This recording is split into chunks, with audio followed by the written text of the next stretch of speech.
Timothy Bradley, the Desert Storm. Oh, man, you are Oregoned out, ready to go, man. Hey, go Ducks, baby, go Ducks. All right, dude, I'm a West Coast guy. I love my Ducks, all right? I'm USC first. I do like the Oregon Ducks. But you got to tell me, man, there was a story in Boxing Scene, I believe it was an interview with you that I read about sparring with Terrence Crawford. You said early in his career, he was kind of an unknown entity, was brought in as a sparring partner for you, and you said, this guy's going to be a world champion, man. Tell us about that.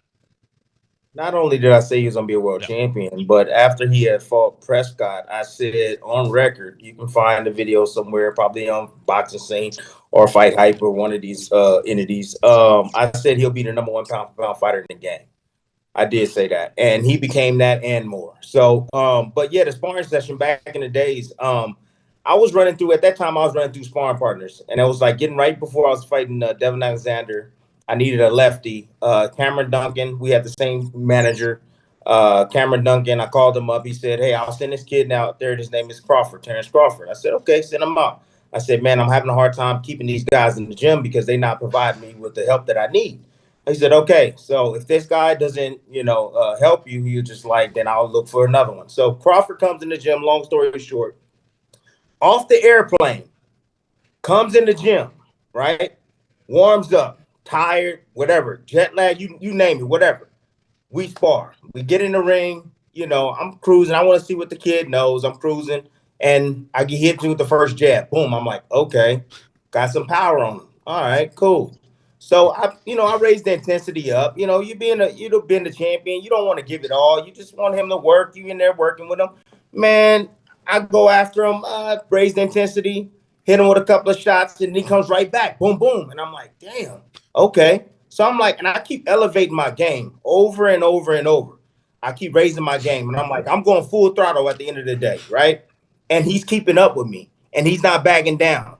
And he's showing heart. And he's showing determination and the will to win. And he's like, no, are you not going to control me? I'm going to control you. So after the sparring session, I think we did like 4 rounds. And Joel was like, I've seen enough. Well, he beat the crap out of me, guys. I'm not going to lie. He whooped my ass. I'm not going to lie. I sat at the edge of the ring and I told him, I said, man, who are you? And he goes, I'm Terrence Crawford. I said, well, why are you not fighting? He was like, I don't know. And so I said, man, you ain't no sparring partner. I was like, bro, you're a world champion. I've never been inside the ring with somebody that was able to adapt as well as he was able to adapt. You got to understand that he didn't even have a coach in his corner. He was coming in my corner. He was by himself, alone in his corner, by himself, and just coming over to get water and then going right back to his corner and figuring things out and processing things on his own without anybody telling him what to do. So at that point, I was like, this kid is different. This kid is special. There's no doubt about it, man. I was like, he's definitely going to be the number 1 fighter in the world. Tim, these are the kind of things, the nuggets we get here, talking to guys like you, this is what makes the build-up to tonight's fight so special and so interesting. And Tim was such a bad boy back. Yeah. Like I can imagine.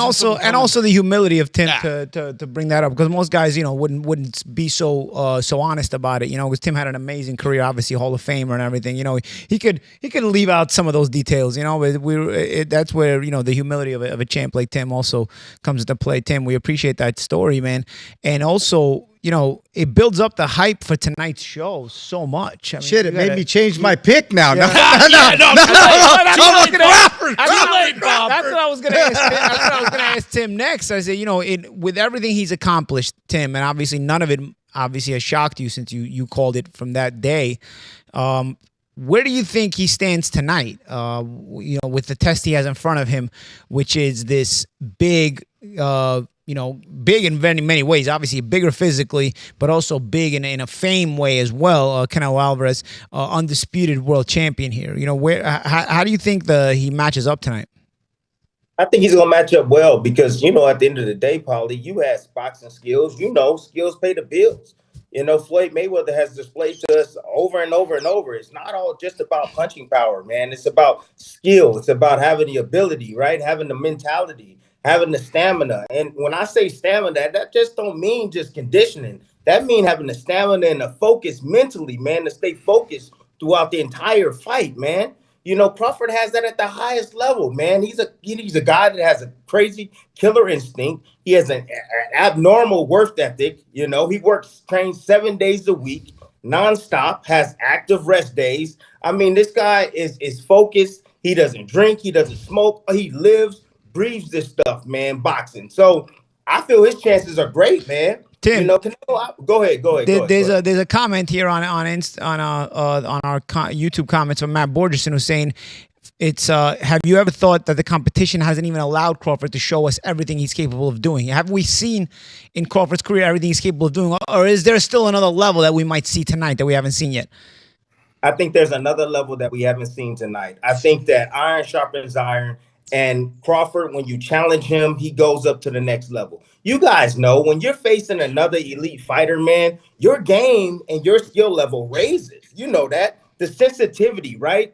When I'm talking about sensitivity, let me make it live for you. You guys ever play Call of Duty or anything like that, a little shooting game? No. You ever play Call of Duty? Video games, yeah, I know it. Anyways, I know there's some guys that want to play video games. Anyways, you can raise the sensitivity to where, you know, you can zoom quick, you can turn real fast. Well, that's what happens. This thing, you know, guys, you know, everything is heightened. Your speed is heightened. Your power is heightened. Your ability is heightened. How you process things are a lot quicker. Man, Crawford's going to be, I'm telling you, he's going to be like Neo in the Matrix tonight, man. He's going to show the world and shock the world. I feel it in my heart, man, you know, because this is the opportunity for him to showcase that, hey, everything that y'all said about me, right? Everything y'all said, oh, he didn't fault nobody.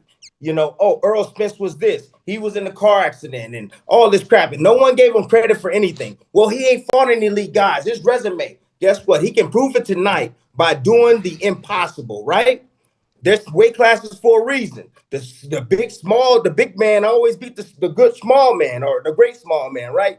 All these sayings and adage that we have in boxing. Well, that's gonna get debunked tonight by Terrence Crawford, man. So because he's bringing all of that hatred, all of that, you know, all of that doubt that everybody has about him, he's bringing that into the fight with him, and that's gonna make him and force him to do stuff tonight that you've never seen before. I'm telling you, it's gonna be one of those performances. Hey, Malnaji, it's going to be one of those performances where you sit back like Hopkins when he destroyed Trinidad. Mm-hmm. And he was like, oh, and everybody's like, oh, my God, where did that come from? No, Tim, it's going to be one of those type of performances. Tim, you don't got to tell me, man. I mean, if that's the performance, I got a lot to say Monday morning to all the Canelo groupies, you know, because they've been filling my timeline constantly, man. Yeah. And it's going to be fun. Yeah. Tim, I got a question for you. Real quick. Mm-hmm. Do you think the Canelo 3 years ago is the same Canelo that we have today? No. Not at all. No. Okay. Numbers don't lie, man. Numbers don't lie. I also don't think Canelo would even be here had he been forced to fight his mandatories. So, you know, I mean, I think he's been floating. I think even if he fought Benavidez, and I think he would have lost to Benavidez, I think that this fight still could have happened. And without the undisputed title. Yeah, without the undisputed, but it still would have happened. It still would have been a crossover fight that people would be interested in. Tim, you from the very get, you picked Crawford over Canelo. When I first heard about this fight, I was like, I don't even care about this fight. The guy's too big, doesn't make sense. But as we've gotten closer, I've actually gotten more interested in the fight, and I've actually turned. I was a Canelo guy. Then I started really looking into all the things that you were saying, specifically the things you were saying about Crawford. Like, you step it up, he comes with it more. You step it up, he comes with it more. He ratchet it up. And I mentioned a sparring session where it was him and Carlos Adames in Brooklyn at Gleason's gym, the famous Gleason's gym. And he was countering the counter. There was no point where he was like stepping back. Oh, you counter me? I'm going to counter your counter. Oh, you're going to counter again? I'm countering your counter. I just don't see him ever taking a step off the gas if there's an opportunity. And with Canelo, I've seen the exact opposite. You know, people look at the Madrimov fight and they're like, Crawford didn't have a good day. I'm like, oh, no. I think Madrimov is a fantastic fighter and people aren't giving him credit for it. But you know what I saw in that fight? I saw him down late in the fight and pulled it from the fire by going hard. Canelo had the same opportunity against Bivol, didn't go for it. Yes, he was a bigger man in that fight as well. Madrimov was a bigger man. Bivol was a bigger man. But Crawford showed me that night that if it's on the line, he's going to go for it. And Canelo showed me the opposite. So for me, I can't pick against Crawford in this fight or any fight, really. But I'll tell you this about Canelo. There's times in I would say a great fighter's career, man, where they have to go back in time, right? I was watching his training footage, right? And, you know, you see his whole, you know, come forward with the high guard. Well, he wasn't doing that. He was actually throwing combinations, quick combinations. He was moving his head. You know, I feel like Canelo's went back in time, man, for this fight because he knows what he's up against, man. You know, I think he took this fight extremely serious. I think he knows that, you know, Crawford, I think he's a fan of Crawford. He knows that he's highly skillful, and he knows that he has to bring a different approach, man, because if he doesn't. And he knows how much he has to lose, Tim. Yes, exactly. Yeah. And let me tell you one more thing, man, and I'll let you guys go, man. I personally think that this fight is more detrimental to Canelo's career if he loses to Terrence Crawford versus losing to Benavidez. No question. So, No question. And so if he beats, with that being said, if he beats Terrence Crawford, me knowing Terrence Crawford's mentality, how well he trains, how skillful he is, regardless of weight, Crawford looked fantastic on the scale, by the way. Yes, he did. I feel personally that, you know what? I'm going to give Canelo credit for this. You know, no, it's not Benavidez, but you know what? I'm going to give you credit because I know what Crawford, what type of athlete, what type of fighter he is. Tim, you might be alone in that. The public won't. The public's going to go, he's too small. But I'm with you. Beating even this sized man in Crawford. It's Crawford. I don't care what he weighs, but the public will not give him the credit.